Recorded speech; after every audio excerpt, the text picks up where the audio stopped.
6年仙寿在场之人，好在这家伙良心未泯。你知道那么多，娶到你真是我。嫁给你才是我的。好重！你小子捡到大！快给我脱！围攻一只母鸡。这老虎可是炸毛！闭上你的嘴！不要那么大声！好险！云哥，我哭。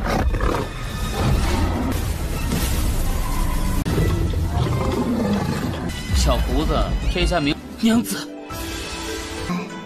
你应该喊我昨晚。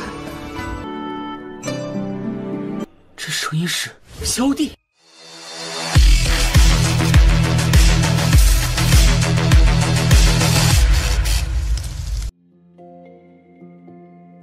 Halo semuanya, selamat datang di Ruang Sinema. Bagaimana kabar kalian semua? Semoga selalu sehat dan baik-baik saja. Sesuai jadwal, jadi pada hari ini kita akan kembali melanjutkan series Donghua Supreme God Emperor episode terbaru. Yang mana ini adalah episode yang ke-533. Bagi yang mau bergabung dengan series ini, kita sudah sediakan playlistnya. Jadi kalian bisa dengan mudah mencari di mana episode awal dari series ini. Sebelum kita mulai episode terbarunya, kita akan melihat dulu apa saja yang telah terjadi pada episode sebelumnya, tepatnya pada episode 532. Sebelumnya, semua orang sudah sepakat untuk membayar ke Muyun, jadi mereka akan melakukan perjalanan ke istana Kuhai Tianjun. Hanya saja, orang-orang dari Gunung Suankong sudah mengetahui pergerakan yang dilakukan oleh kelompok Muyun. Jadi, beberapa orang akan diutus untuk mencegah hal ini. Alhasil, ketika Muyun dan yang lainnya hendak masuk ke dalam lautan, orang-orang Gunung Suankong baru saja tiba.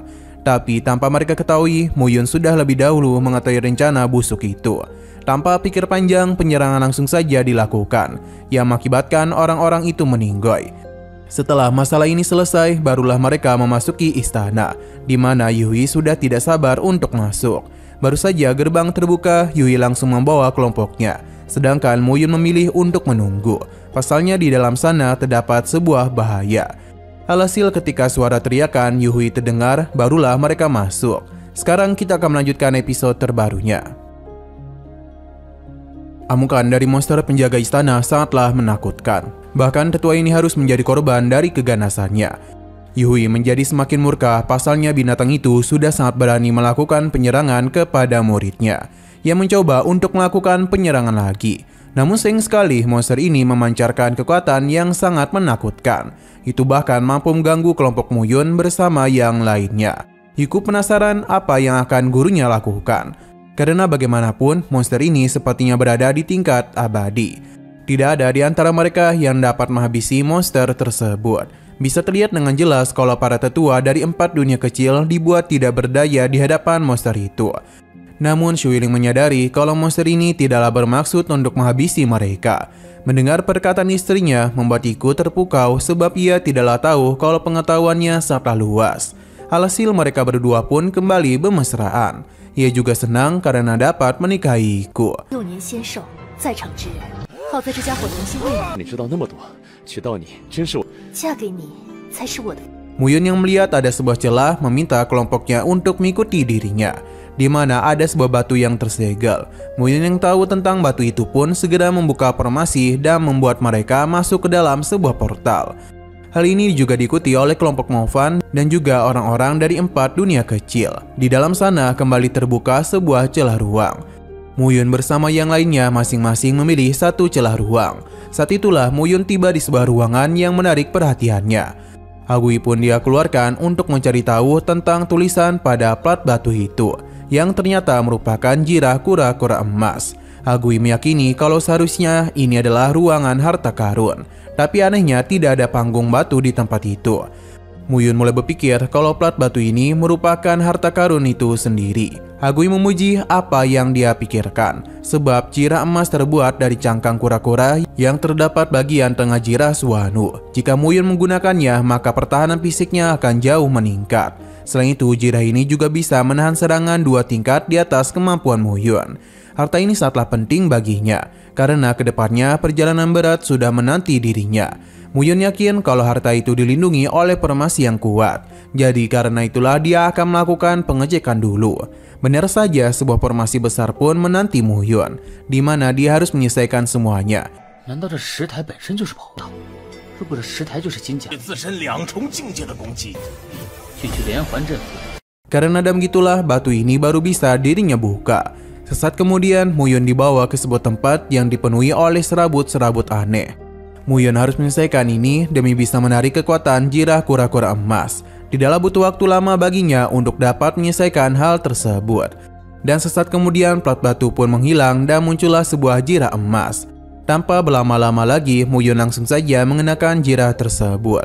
Yang mana kini dia kembali mendapatkan skin baru, yakni jirah kura-kura emas. Hanya saja jirah itu agak berat.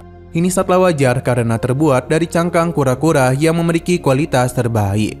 Agui memuji Muyun karena kembali mendapatkan sebuah harta. Jika Muyun menggunakan armor ini sambil berlatih, maka itu akan jauh lebih efektif lagi. 好重！你小子捡到大！ 快给我脱！ Hanya saja ada seseorang yang meminta Muyun untuk melepaskan harta tersebut, yang mana mereka adalah tetua dari 4 dunia kecil. Baginya Muyun tidaklah layak mengenakan harta tersebut, seakan-akan dia hanya akan mengotori jirah itu saja. Sebelumnya mereka tidaklah berani berbuat macam-macam kepada Muyun, sebab dilindungi oleh para ketua. Namun sekarang Muyun hanya seorang diri, jadi pada hari ini mereka akan menghukumnya. Bagi Muyun, Suan dan Periju ini tidak akan bisa berbuat apa-apa kepadanya. Terlebih lagi mereka sudah kesulitan berhadapan dengan monster sebelumnya. Tidak yang diremehkan olehnya, Periju langsung saja melakukan penyerangan. Di mana dalam pertarungan tersebut Muyun bisa dengan mudah menahan semua serangan yang ia lancarkan. Semua ini tentu tidak bukan karena berkat dari armor barunya. Periju menyadari hal itu yang semakin membuatnya tertarik saja. Jadi dia dengan Suan akan melakukan kerjasama demi bisa menumbangkan Muyun. Sebuah serangan gabungan dilakukan oleh mereka, yang diyakini dapat melukai Muyun. Hanya saja bagi Muyun serangan itu tidak ada apa-apanya. Dalam satu kali tebasan saja, Muyun langsung menghancurkan serangan mereka, yang mengakibatkan kedua orang ini pun kesulitan menahan serangan balik Muyun. Tidak hanya itu, Muyun kembali melancarkan serangan yang bisa melenyapkan mereka. 围攻一只母鸡， Suan memilih untuk mengorbankan Periju yang tentu saja membuatnya sangat terkejut. Semua ini Suan lakukan agar bisa menyelamatkan nyawanya. Periju tidak menduga pria yang sangat dia percayai malah mengkhianati dirinya. Alhasil dia pun harus meninggoy di tangan Muyun. Sedangkan Muyun sendiri tidaklah menduga kalau Suan sangat cepat berpikir dan mengambil keputusan. Tapi Suan tidak tahu apa yang sedang dia bicarakan, karena yang dirinya ketahui Muyun telah menghabisi Periju. Ia pun memutuskan untuk pergi dan melaporkannya kepada guru mereka mengenai apa yang telah diperbuat oleh Muyun. Sayang sekali Muyun tidak ada niatan untuk membiarkannya pergi begitu saja. Serangan langsung dia lakukan, yang mana hal tersebut tidaklah bisa membuat Suan bergerak lagi. Perlahan-lahan Muyun pun mulai mendekatinya, layaknya malaikat pencabut nyawa. Suan yang tahu dirinya akan meninggoy mencoba untuk bernegosiasi, di mana dirinya ini tahu mengenai kelemahan yang Yehui miliki. Tapi sayang sekali Muyun tidaklah tertarik untuk bersama dengan seorang pengkhianat, karena bagaimanapun Muyun sudah banyak pengalaman. Sesaat kemudian Mo Fan datang sambil memintanya untuk pergi melarikan diri, karena monster tadi tengah mengejar dirinya. 不好意思，同伴之人。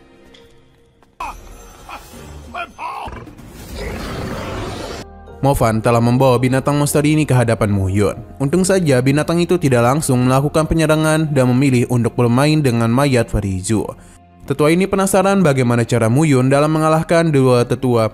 Tetua ini penasaran bagaimana cara Muyun dalam mengalahkan dua tetua itu sekaligus. Karena bagaimanapun kedua tetua ini berada di tingkat ke-6 dari ranah limbo. Ia pun mulai waspada karena kemungkinan besar kekuatan Muyun sudah mampu menyaingi 10 master pedang agung. Sedangkan Mo Fan sendiri bersyukur karena dirinya hampir saja menjadi kotoran harimau. Sesaat kemudian sebuah ledakan kekuatan pun muncul yang mampu disadari oleh mereka. Ini juga telah menarik perhatian dari binatang harimau. Mereka juga bingung sebenarnya apa yang telah terjadi di sana. Muyun meyakini kalau harimau tadi merupakan penjaga dari istana ini. Ia pergi ke sisi lain karena merasakan ada harta tuannya yang diganggu. Jadi Muyun mengajak mereka untuk pergi menemui harimau tersebut. Sebenarnya Maofan tidak berurusan lagi dengan harimau itu. Namun apa boleh buat, ia harus menyusul mereka. Di sisi lain, Yuhui telah berhadapan dengan monster harimau. Ia tidak hanya sendirian, namun dibantu juga dengan Ketua Mo bersama Ketua Miao. Sesaat kemudian, Muyun bersama yang lainnya pun telah datang. Maofan ingin menyapa ayahnya, tapi itu adalah sebuah kesalahan, karena harimau langsung saja menargetkannya. Untung saja sebelum hal buruk terjadi, Muyun menyepak Maofan hingga terpental. Dengan begitulah, monster harimau tidak melahapnya. 老虎可是炸毛，闭上你的嘴！不要那么大声！好险，云哥，我哭。 Meskipun begitu, Maofan ini tetap agak lecet. Sedangkan untuk Muyun sendiri masihlah penasaran dengan gerbang yang tengah dilindungi oleh harimau itu. Dia yang memiliki sebuah rencana meminta para tetua untuk berhenti, karena dia yakin rencananya itu dapat membuka gerbang. Hanya saja Yinhui tidak ingin mendengarkan perintah dari Muyun. Karena kasihkan ngebacot, Yinhui pun harus terkena serangan oleh harimau itu dan kembali melepas rambut palsunya. Muyun langsung saja melakukan penyerangan kepada monster ini dengan harapan bisa mengecohnya dulu. Setelah itu barulah Muyun melakukan pergerakan agar bisa dikejarnya. Yuhui masihlah penasaran sebenarnya apa yang sedang Muyun rencanakan. Tapi Muyun tidaklah kunjung menjawab. Pasalnya dia itu berencana untuk membawa monster ini ke hadapan Yuhui. Alhasil, ia yang tidak kunjung pergi pun harus kembali terkena serangan dari harimau tersebut.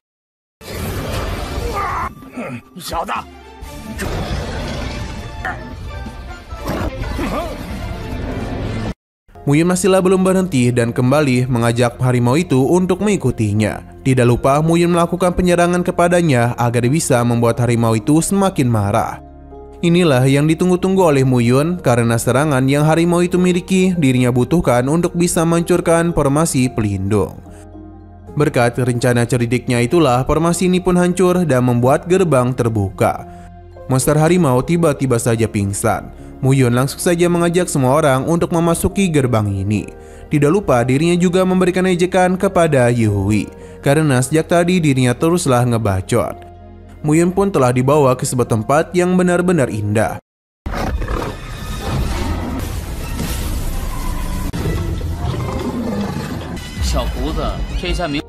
Ia tidaklah sendirian karena Yiku bersama yang lainnya sudah lebih dulu masuk kemari. Alasan mereka bisa kemari karena Yiku tidaklah sengaja menemukan sebuah senjata yang menarik perhatiannya. Namun baru saja menyentuhnya, mereka langsung dibawa kemari. Kemungkinan besar mereka itu telah memicu sebuah jebakan. Muyun membenarkan hal tersebut. Ia menyarankan mereka untuk selalu berhati-hati. Pasalnya reruntuhan istana Kuhai Tianjun merupakan hal yang tidaklah mudah diatasi. Kemungkinan tempat ini sudah dipenuhi oleh bahaya. Tapi perhatian mereka langsung teralihkan kepada bunga matahari kaisar dan juga beberapa tanaman lainnya, di mana itu merupakan harta karun yang cukup langka karena hanya muncul sekali dalam 1000 tahun. Berhubung istrinya tertarik dengan bunga itu, Yiku akan mencoba untuk mengambilnya. Hanya saja Muyun sudah mengatakan untuk berhati-hati. Alhasil Yiku pun telah memicu sebuah jebakan yang memunculkan kabut tebal, yang seketika saja memisahkan Muyun bersama yang lainnya. Muyun sendiri tidaklah ketinggalan, tapi sebelum menghilang ia telah melakukan sesuatu.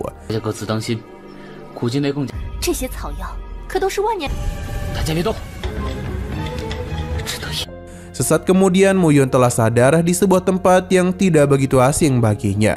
Sebab di kehidupan sebelumnya dia berada di ruangan sekte pedang Meitian. Shin Mangyu tiba-tiba saja muncul dan memanggilnya sebagai suami. Karena bagaimanapun mereka berdua baru saja melangsungkan pernikahan. Shin Mangyu dan Muyun sangatlah senang karena mereka telah resmi menjadi suami istri. Namun ketika Muyun baru saja memeluknya, Shin Mangyu merasakan sesuatu. Ia pun meminta Muyun untuk tidak perlu khawatir, karena ternyata malam tadi Muyun begitu agresif yang membuat Shin Mangyu begitu kelelahan. Mereka berdua pun mulai larut dalam balutan asmara. Terlebih lagi mereka berdua berada di satu kasur. Namun ketika hendak berciuman, ada seseorang yang memanggil Muyun, yang mana seketika saja suara itu dia kenali sebagai adiknya. 娘子，你应该喊我昨晚。 这声音是小弟。 Nah, sayang sekali lagi seru-serunya, episodenya pun harus bersambung dulu. Namun sebelum kita akhiri, seperti biasa kita akan melihat preview bagian selanjutnya, di mana Muyun tengah melihat kekacauan yang terjadi pada tempat tinggalnya. Bahkan dia juga harus melihat pemandangan yang begitu mengerikan karena saudaranya itu berusaha untuk melindungi dirinya. Namun berbagai serangan itu malah membuat nyawanya dalam bahaya. Raja Darah memintanya untuk pergi dari tempat ini.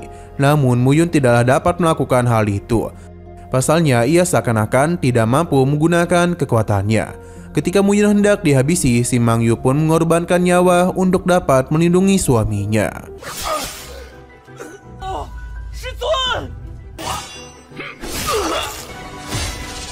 Oke, sekian dulu pada video kali ini. Untuk video selanjutnya akan segera hadir.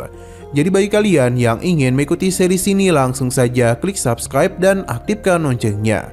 Terima kasih yang sudah menonton video sampai habis. Jika kalian suka pada video ini, klik like dan share ke teman-teman kalian tentang channel ini. Dan ditunggu aja kelanjutannya. Oke, sampai jumpa di video selanjutnya.